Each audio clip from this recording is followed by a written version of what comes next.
আমার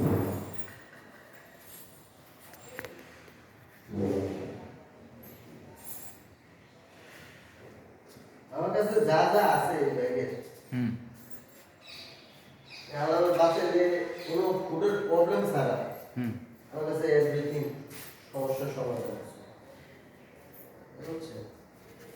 ওইভাবেই ব্যাগটা ভালো হয়েছে। দেখছেন না ভাত কিরকম? অবশ্যই 6 কেজি আছে।